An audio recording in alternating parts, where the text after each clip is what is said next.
ಎಲ್ಲರಿಗೂ ನಮಸ್ಕಾರ. Amitha's kitchen and life ಸ್ಟೈಲ್ಗೆ ಸ್ವಾಗತ. ಸ್ನೇಹಿತರೆ ನೋಡಿ, ಅಲಸಂಡೆ ಬೀಜ ತಗೊಂಡಿದ್ದೇನೆ.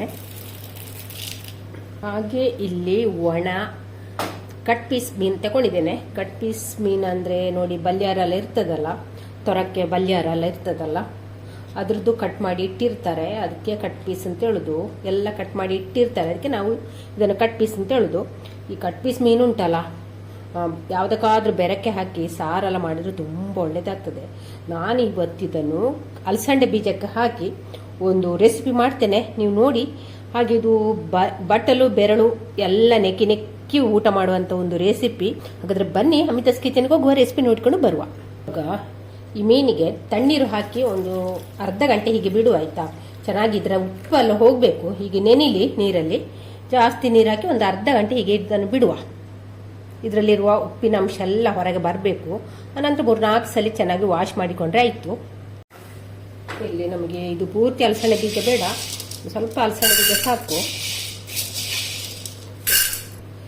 ಅಲಸಂಡೆ ಬೀಜ ನೆನೆ ಹಾಕಿದ್ರೂ ಆಗ್ತದೆ. ನೆನೆ ಹಾಕಿದ್ರೆ ನಾವು ಕುಕ್ಕರಲ್ಲಿ ಇಡಬೇಕು ಅಂತಿಲ್ಲ, ಅಂತೆ ಬೇಗ ಬೇಯ್ತದೆ ಈ ಅಲಸಂಡೆ ಬೀಜ.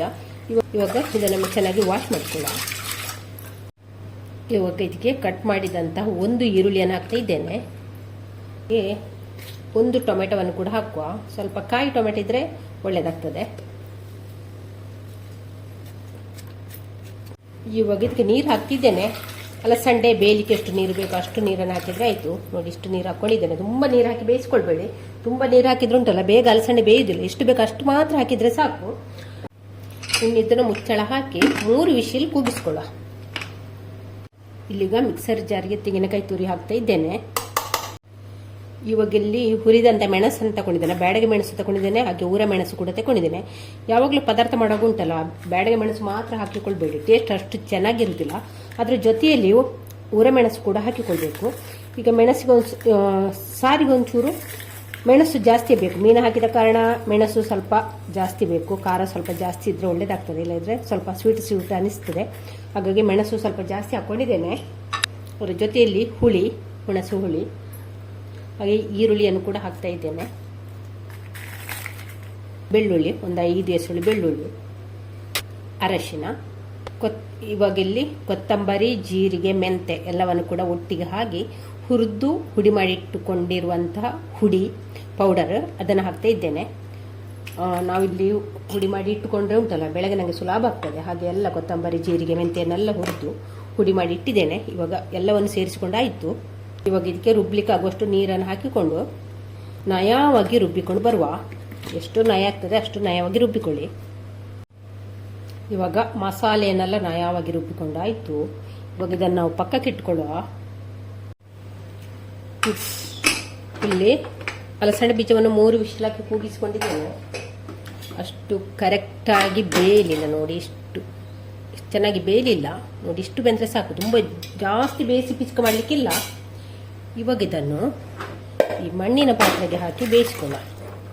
ಇಲ್ಲಿ ಇವಾಗ ರುಚಿಗಾಗುವಷ್ಟು ಉಪ್ಪನ್ನು ಹಾಕಿಕೊಳ್ಳ. ಉಪ್ಪು ಸ್ವಲ್ಪ ಹಾಕಿದ್ರೆ ಸಾಕು, ಮೀನಲ್ಲಿ ಕೂಡ ಉಪ್ಪು ಇರ್ತದೆ, ಹಾಗಾಗಿ ಸ್ವಲ್ಪ ಹಾಕಿದ್ರೆ ಸಾಕು. ನಂತರ ನೋಡಿಕೊಂಡು ಹಾಕುವ. ಚೆನ್ನಾಗಿದ್ದು ಕುದಿ ಬರಲಿ, ಆವಾಗ ಅಲಸಂಡೆ ಬೀಜ ಚೆನ್ನಾಗಿ ಬೇಯ್ತದೆ. ಇವಾಗ ಅಲಸಂಡೆ ತಿಂದಿರ್ಬೋದು. ಜಾಸ್ತಿ ಬೇಯಿಸ್ಕೊಳ್ಳೋದು ಬೇಡ, ತಿನ್ನಲಿಕ್ಕೆ ಒಳ್ಳೇದಾಗೋದಿಲ್ಲ. ಒಂದು ಸ್ವಲ್ಪ ಸಿಗಬೇಕು ಬಾಯಿಗೆ. ನೋಡಿ, ಚೆನ್ನಾಗಿ ಬೆಂದಿದೆ. ಇಷ್ಟಾದರೆ ಸಾಕು. ಬೆಂದು ಇದು ಎಂತ ಅಲಸಂಡೆ ಬೀಜ ಕಟ್ಟಾಗೋದು ಬೇಡ, ಹೀಗೆ ಓಪನ್ ಆಗೋದು ಬೇಡ. ನೋಡಿ, ಹೀಗೆ ಮಾಡಿಕೊಂಡ್ರೆ ಆಯಿತು, ಚೆನ್ನಾಗಿರ್ತದೆ. ಮತ್ತು ಓಪನ್ ಆಗೋದು ಬೇಡ. ಇದು ನೋಡಿ ಹದವಾಗಿ ಬೆಂದಿದೆ. ಇವಾಗ ಇದಕ್ಕೆ ರುಬ್ಬಿಟ್ಟ ಮಸಾಲೆಯನ್ನು ಸೇರಿಸಿಕೊಳ್ಳ. ಈಗೊಮ್ಮೆ ಚೆನ್ನಾಗಿ ಮಿಕ್ಸ್ ಮಾಡುವ. ಇವಾಗ ನೋಡಿ, ನಮ್ಮ ಸಾರು ಚೆನ್ನಾಗಿ ಕುದಿ ಬರ್ತಾ ಉಂಟು. ಉಪ್ಪು ಸ್ವಲ್ಪ ಕಡಿಮೆ ಉಂಟು.